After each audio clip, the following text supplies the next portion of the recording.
nous sommes de retour pour les assises de l'attractivité, pour la table ronde talent, un enjeu majeur de l'attractivité. Malgré la crise économique et sanitaire actuelle, l'Île-de-France se positionne comme the place to be dans un contexte de Brexit imminent. Choose Paris Région, le Conseil régional de l'Île-de-France et le département de l'Essonne ont par exemple lancé il n'y a pas si longtemps une campagne intitulée Saclay Calling. Vous aurez évidemment compris la référence musicale, pour faire venir les chercheurs implantés au Royaume-Uni.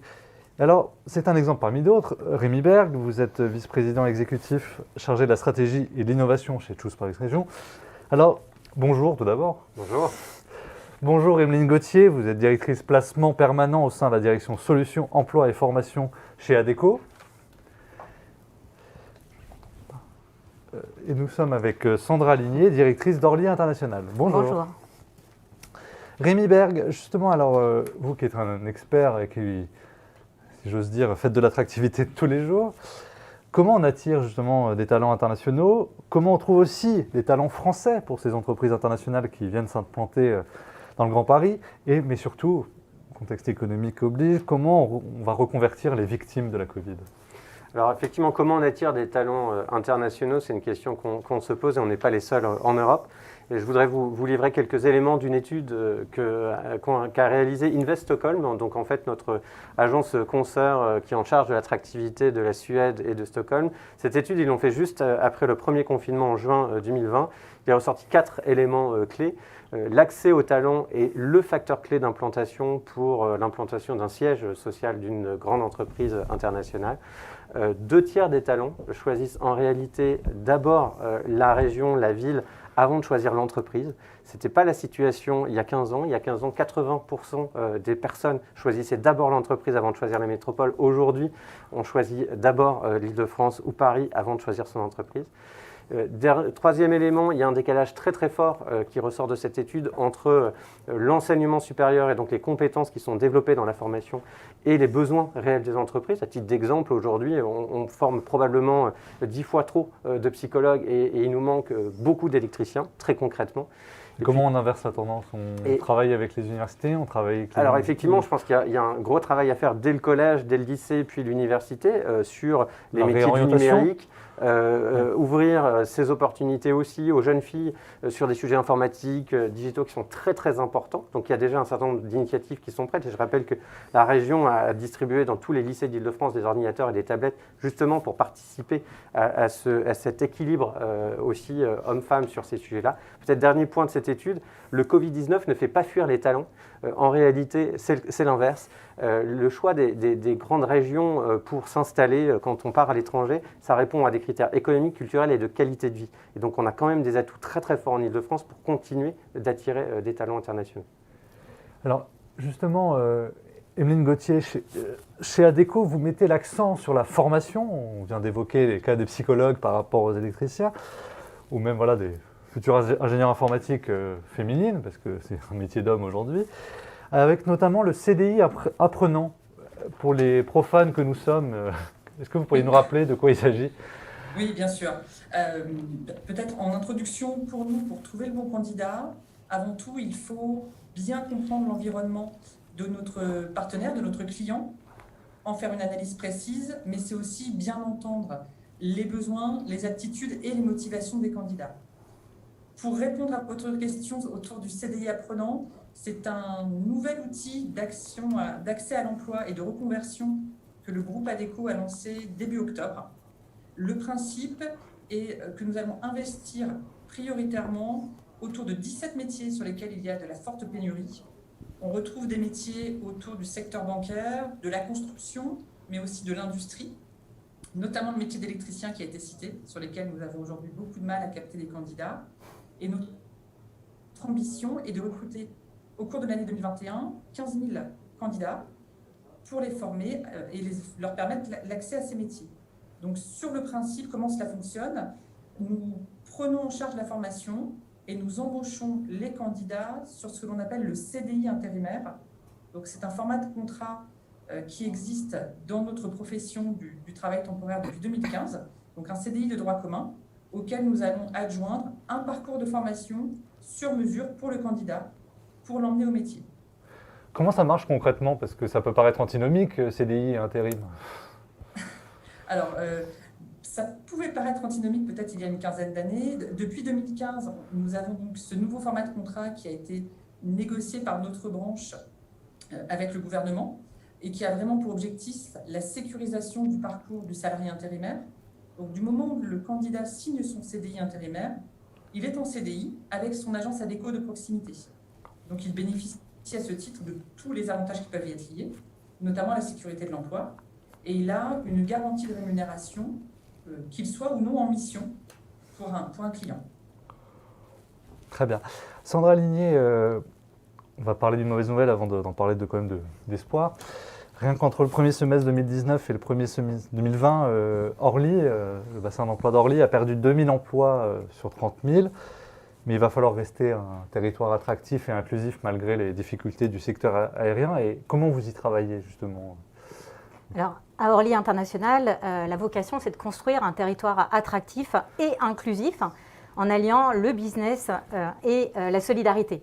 Et on est actif dans l'accompagnement des entreprises. Alors, bien sûr, notamment sur la dimension recherche de talent. On ne le fait pas tout seul. Je dois préciser qu'on a été fondé par la région Île-de-France, les départements de l'Essonne et du Val-de-Marne, le groupe ADP, donc une alliance publique-privée, et les territoires de Paris-Saclay et de Grand Orly-Seine-Bièvre.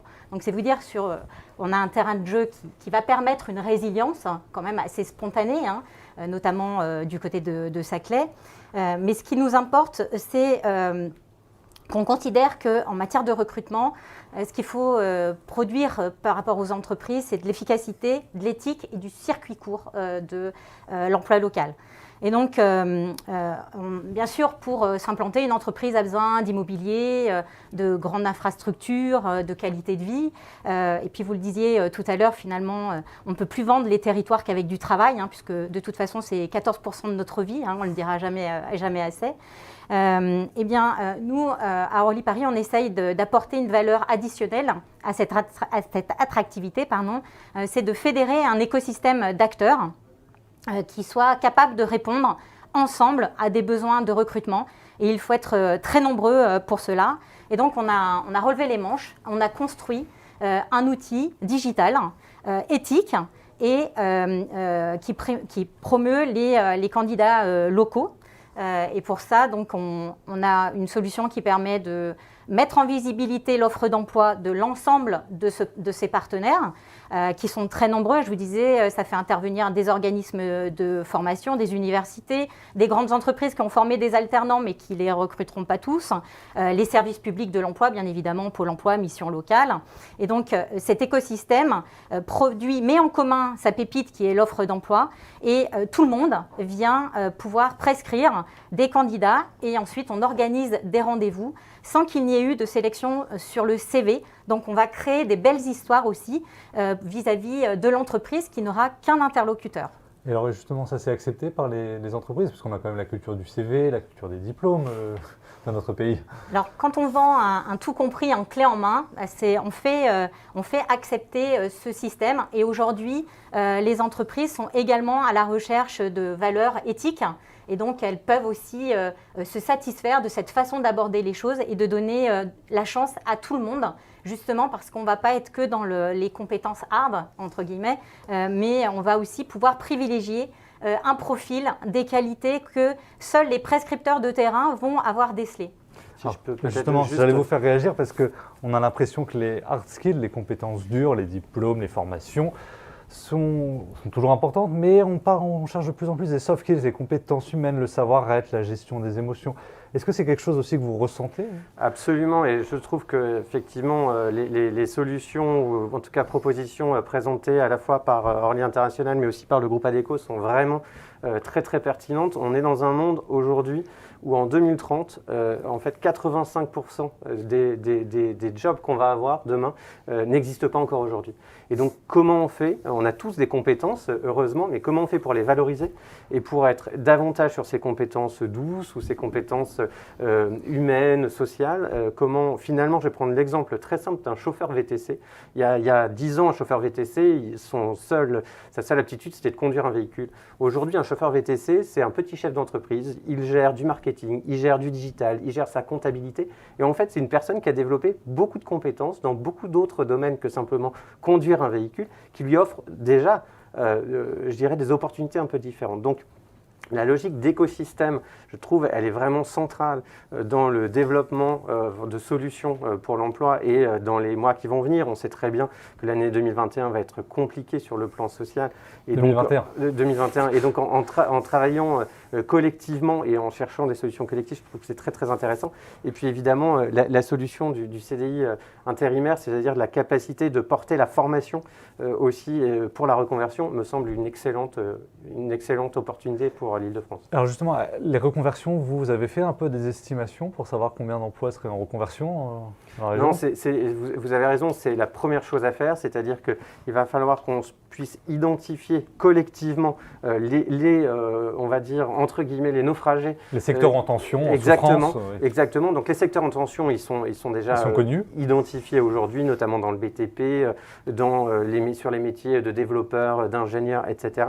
Il va falloir qu'on soit très agile pour identifier les poches d'emploi qui vont être disponibles, pour être capable d'identifier les besoins des entreprises et de faire cette mise en relation vraiment intelligente avec de la formation, peut-être avec des process collectifs de financement de la formation, puisqu'il existe ce type de solution. Peut-être qu'on va aussi avoir des grands groupes qui vont avoir des poches de salariés qui ne seront pas forcément nécessaires sur l'année 2021, je pense au tourisme, je pense à l'aéronautique, et que d'autres, d'un autre côté, des PME sont en flux tendu, sont en recherche.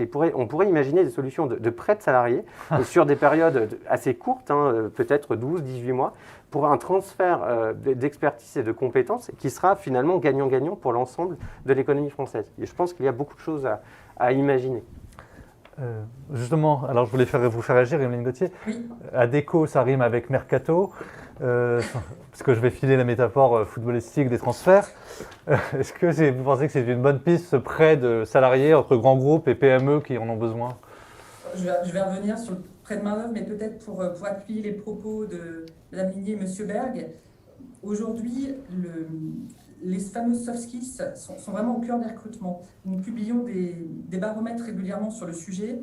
On sait qu'aujourd'hui, 79% des annonces comportent des demandes par les entreprises sur ces fameuses compétences comportementales. Donc pour nous, c'est vraiment la clé. On se décorrèle du fameux diplôme, également du CV. Et nous avons une méthode de recrutement qui est basée sur ce qu'on appelle les dimensions de la compétence. Nous allons questionner nos candidats autour de leur savoir, leur savoir-être, leurs compétences, leurs aptitudes et leurs motivations. Et finalement, peu importe la filière sur laquelle ils ont essaimé précédemment. À titre d'exemple, j'étais avec la directrice d'agence d'Orly justement hier en ligne. Elle a des agents de piste, bien évidemment, qui se sont retrouvés sur le carreau ces derniers mois. Eh bien, il y en a certains qu'elle a repositionnés et qui viennent de rentrer sur des parcours de formation sur de la conduite de poids lourd, sur de la conduite de transport en commun. Et elle a analysé finalement les soft skills de ces candidats pour leur proposer ce nouveau parcours.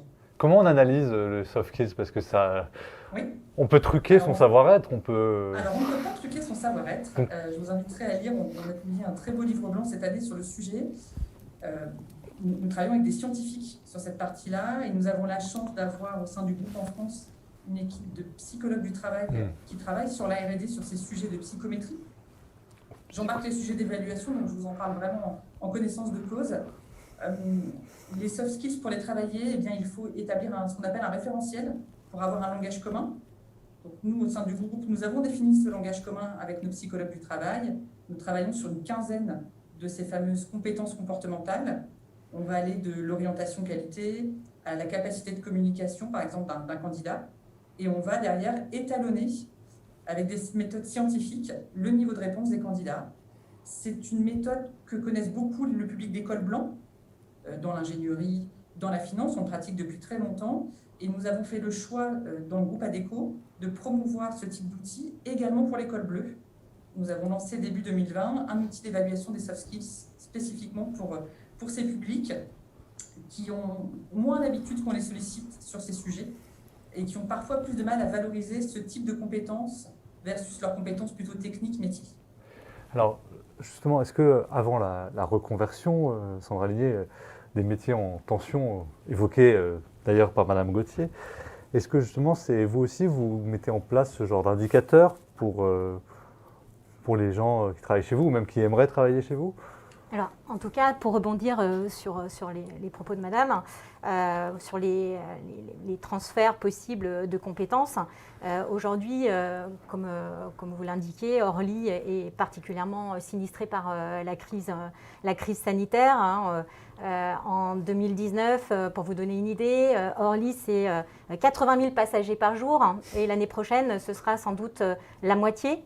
Même si voilà, on est prudent quand on avance des prévisions, mais forcément entre passagers et emploi, il y a un lien très ténu. Donc on s'attend à un tsunami, un véritable tsunami de l'emploi.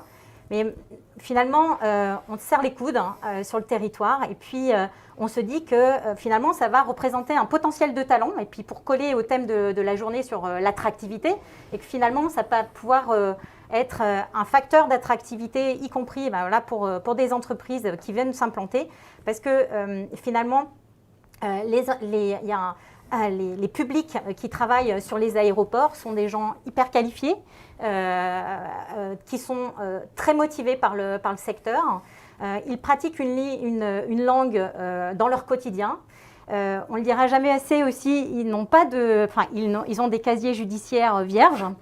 C'est la sécurité, ça paraît normal. Pour la sécurité, voilà. Mais c'est pas si facile à trouver. Hein. L'expérience terrain nous montre que c'est compliqué. Est-ce que c'est alors indispensable, par exemple, de parler en anglais quand même, j'imagine, à Orly quand on veut travailler? C'est encore plus indispensable parce que des fois… Et comment on peut déceler ça? Parce qu'il y a les TOEIC, les TOEFL qui ne sont pas forcément accessibles au col bleu, pour reprendre votre expression. Comment on peut aussi mesurer Alors, il y a des recruteurs, effectivement, qui nous disent nous, on n'a pas besoin de gens qualifiés, sauf qu'on veut la maîtrise de l'anglais. Sauf qu'en fait, l'anglais est une qualification élevée. Et du coup, on a particulièrement œuvré sur les territoires pour promouvoir l'outil de la région Kiose, qui permet d'évaluer gratuitement son niveau d'anglais parce que finalement, on est en face de candidats qui soit se surévaluent, soit se sous-évaluent, et puis des prescripteurs emploi qui ne savent pas bien justement positionner des candidats qui sont en face au bon niveau de qualification requise. Et donc, c'est toute une sensibilisation, une promotion encore plus importante qu'ailleurs. Et là encore, ça peut être un atout différenciateur vis-à-vis de l'implantation d'entreprises étrangères et particulièrement américaines ou autres. Oui, alors on dit que les Français ne savent pas parler les langues étrangères ou comme des vaches espagnoles. Est-ce que vous avez le sentiment du contraire, que les entreprises internationales qui cherchent des talents français ou même des talents francophones, qui ne sont pas forcément français, arrivent à trouver dans notre région les talents qu'il faut? Alors en fait, une entreprise étrangère, elle cherche principalement à se développer en France et donc elle cherche aussi des Français principalement. Oui, mais qui parlent un peu sa langue. Qui sont capables de parler différentes langues. En fait, en général, ce qu'on appelle le country manager, c'est-à-dire le responsable de la filiale doit être évidemment en capacité d'échanger de manière stratégique avec sa maison mère à l'étranger. Ce qui compte ensuite, c'est que les équipes recrutées en France, elles aient les compétences en termes commerciaux, d'ingénierie, etc. C'est un enjeu. On a effectivement des formations aujourd'hui qui permettent d'aider les familles aussi étrangères à apprendre le français. Ça fait aussi partie de nos compétences.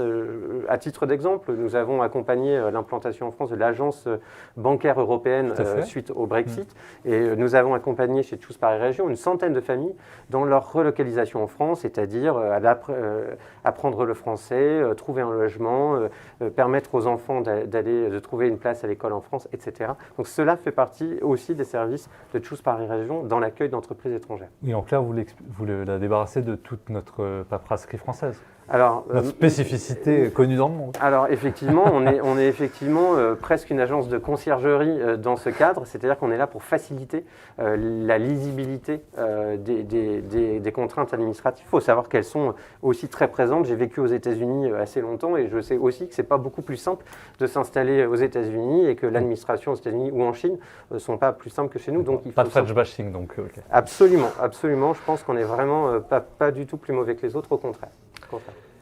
Émile Gauthier, chez Adecco, je vois que vous avez le mot placement permanent dans votre titre. Oui. Et justement, comment vous jonglez pour placer ces talents français, ces talents aussi internationaux qui peuvent venir choisir, comme l'a rappelé Rémi tout à l'heure, choisir l'Île-de-France parce qu'ils veulent venir vivre en Île-de-France et pas seulement y travailler. Comment vous jouez sur les deux tableaux, justement? Alors en fait, ça rejoint peut-être le commentaire qui a été fait en introduction.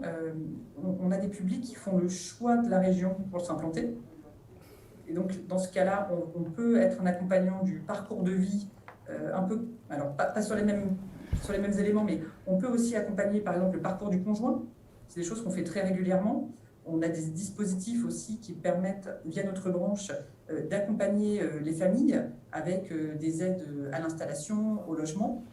Donc ça, c'est des choses que l'on promeut. Nous avons notamment une cellule d'aide sociale qui peut être là à disposition de nos candidats, qu'ils viennent pour de l'intérim ou un recrutement en CDD-CDI, qui peuvent venir les conseiller. Donc on a toute cette notion de conseil et d'accompagnement. L'attractivité ensuite des talents, elle se travaille de différentes façons. On va bien évidemment travailler sur des vecteurs de médias, soit très classiques, mais nous promouvons aussi beaucoup les nouvelles solutions via toute la partie social media. Les réseaux sociaux, oui. Les réseaux sociaux, exactement. Et puis, on va aussi, quand une entreprise s'implante en France, typiquement en Île-de-France, proposer pas une unique solution, mais un assemblage. C'est le nom de la direction au sein de laquelle j'interviens sur les solutions emploi. Une entreprise qui nous donne une problématique d'emploi en local. Peut-être que notre solution sera un agrégat de recrutement en CDI, mais également de création de compétences. Typiquement, nous travaillons autour d'une structure qu'on appelle les pôles de compétences partagées. Nous implantons des structures dans des régions où nous avons une demande de qualification en nombre. Typiquement, quand on a un grand du e-commerce qui s'installe sur une région, qui a un besoin d'agents de logistique, on est capable de créer une structure où nous allons spécifiquement travailler sur une ou deux typologies de métiers et former les gens que l'on embauche sur notre fameux contrat CDI intérimaire pour les emmener vers l'emploi. Donc c'est plutôt une solution qui agrège plusieurs formats d'emploi. On sait qu'on y vient, hein, on est moins autour du synchro-sein CDI, donc oui à l'alternance, à la création de compétences et également à des moyens plus traditionnels. Alors, Sandra Ligné, cette approche, c'est la bonne aussi pour penser à la reconversion des futurs naufragés ou des actuels naufragés du Grand Orly? En fait, effectivement, on va d'abord repérer qui sont ces naufragés. Donc, ça nécessite de créer un système d'information partagé à l'échelle du territoire pour toucher les cibles. Ce qui n'est pas toujours évident avec la RGPD, etc. Donc déjà, la réglementation sur la protection des données qui parfois vous empêche d'envoyer des mails à grande échelle, c'est ça, voilà, par exemple? Et de pouvoir vraiment s'adresser aux salariés pour leur dire, voyez, à Orly, déjà, on va avoir des permanences pour faire un point sur son évolution professionnelle. Et ça passe pas forcément par l'entreprise parce qu'il peut y avoir des méfiances dans ces périodes de troubles extrêmes. Et puis, on va faire le bilan, rechercher les entreprises qui sont preneuses et puis passer par des phases de mise à niveau ou de complément de compétences ou de changement de métier. Et ça tombe bien parce qu'on va trouver un cadre juridique et économique qui va le permettre. Avec le plan de relance et donc avec mes homologues de Roissy, comme ça on a souvent des entreprises bi-plateformes avec des salariés bi-plateformes, donc Paris CDG Alliance et puis les territoires de Grand Orly Seine-Bièvre et Paris-Saclay. On va rentrer dans ce dispositif qui s'appelle transition collective pour mettre tous les acteurs de la transition, de l'évolution professionnelle autour de la table et faire du cousu humain parce que malheureusement les solutions elles sont rarement des solutions de masse et donc il faut trouver les entreprises. Du cousu humain, j'imagine que vous n'avez pas des ressources infinies à l'échelle des ressources humaines aussi pour accompagner. D'où l'importance de ce maillage à la fois du public, du privé, l'organisation du système pour pouvoir être performant parce qu'effectivement, il y a souvent beaucoup d'aides et assez peu d'acteurs pour mettre en œuvre, animer et produire de l'ingénierie. Rémi Berg, justement, le cousu humain, c'est ce que vous essayez de faire aussi à votre échelle, qui est plus large que... que celle de Madame Ligné. Exactement. Aujourd'hui, Très rapidement, parce qu'il ne nous reste pas beaucoup de si temps. je reprends l'année 2019, on a accompagné 415 implantations internationales. C'est 10 000 emplois créés dans la région Île-de-France par l'agence Choose Paris Région. Donc c'est un impact fort en termes de création d'emplois. Nous, ce qu'on souhaite, c'est aller beaucoup plus loin encore et contribuer dans cette création d'emplois, effectivement, à la reconversion, sans doute, d'équipes ou de salariés et de talents franciliens avec des opportunités internationales sur lesquelles on travaille énormément pour 2021. Merci. Emeline Gauthier, comment vous appréhendez l'année 2021 ? Alors, de façon prudente, le principe vraiment, c'est que nous n'avons pas de boule de cristal. Nous savons que sur notre activité du travail temporaire, l'année 2020 va se clôturer avec une baisse entre 20 et 25% d'activité. Et ce que l'on note, et là c'est vraiment les retours de nos clients au quotidien, c'est que lors du premier confinement, nous avions une visibilité très très court-termiste à la semaine. Pendant le second confinement, une visibilité plutôt au mois. Et aujourd'hui, on a des clients qui se projettent au trimestre, voire au semestre. En fait, ce que l'on voit, c'est que cette crise ne crée pas de révolution sur notre marché, dans le sens où les mutations qui étaient initiées étaient déjà lancées en amont. La transformation des compétences, tous nos enjeux d'upskilling ou reskilling, toute la partie reconversion. Mais on est dans un climat qui n'a jamais été aussi incertain. Donc, on a appris à travailler différemment, en se protégeant. Et on a eu les dernières informations via la Banque de France qui nous indiquent une croissance potentielle en 2021-2022 autour de 5%. Donc, on attend de voir si la situation va se normaliser, notamment avec tout l'enjeu des vaccins, pour voir ce que cela va donner. Et puis, on sait aussi qu'on a des impacts différents selon les secteurs d'activité. Et dans notre métier, le paradoxe, en fait, il reste autour de candidats qui se retrouvent malheureusement sur le bord de la route au niveau emploi. Certaines études les plus pessimistes parlent d'1 million de chômeurs supplémentaires pour l'année prochaine. Et le paradoxe, c'est que nous avons des clients qui toujours peinent à retrouver les compétences avec quasiment 300 000 offres d'emploi non pourvues. Donc, notre enjeu pour nous, c'est vraiment de trouver les meilleures connexions. Et parfois, oui, c'est sur mesure, c'est de la dentelle pour les candidats et nos entreprises clientes l'année prochaine. Merci Emeline Gauthier, merci Rémi Berg, merci Sandra Ligné. Merci. On retrouve tout de suite Geoffroy Boulard, vice-président de la métropole du Grand Paris, pour vivre et travailler demain dans le Grand Paris.